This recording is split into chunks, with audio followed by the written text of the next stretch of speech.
Dalawa pang kapwa-akusado ni Pastor Apollo Kibuloy ang hawak na ng otoridad, habang ang pastor tinutugis pa rin. Ang detalye sa live report ni John D. Esteban ng GMA Regional TV 1 Mindanao. John D.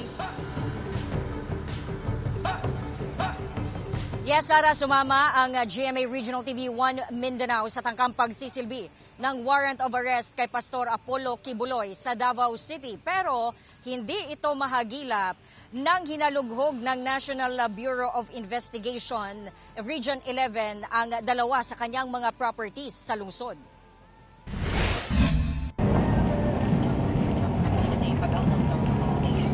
Alas 8 Huwebes ng umaga, tinungo na ng National Bureau of Investigation Davao Region ang Prayer Mountain ni Kingdom of Jesus Christ leader Pastor Apollo Kibuloy sa Purok 3, Barangay Tamayong.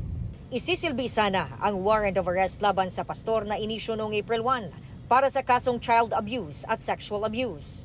Nang marating ang area bandang alas 9 ng umaga, hinarap ang NBI ni Attorney Eunice Ambrosio, isa sa mga abogado ng KOJC. Pero ito yung kopya nun. Although nandun sa isa, nareport kasi namin sa Maynila eh. Pagkapakita ng warrant ay hinalughog na ng NBI ang lugar.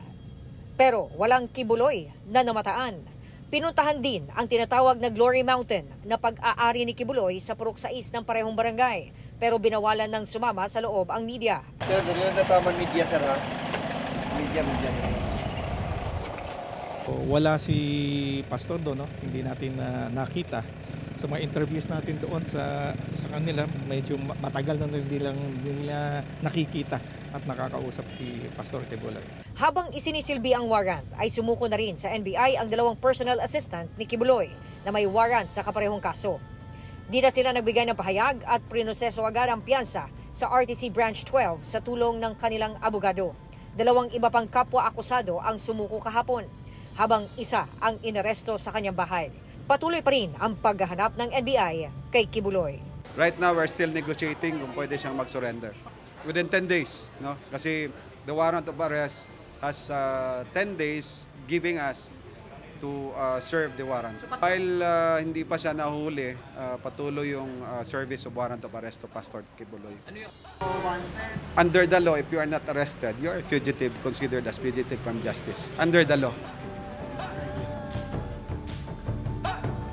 Sara, nasa 6 na mga properties pa ni Kibuloy dito sa Davao City ang papasukin ng National Bureau of Investigation Region 11 upang iserve ang warrant of arrest laban sa kanya. Sara. Maraming salamat, John D. Esteban ng GMA Regional TV 1 Mindanao.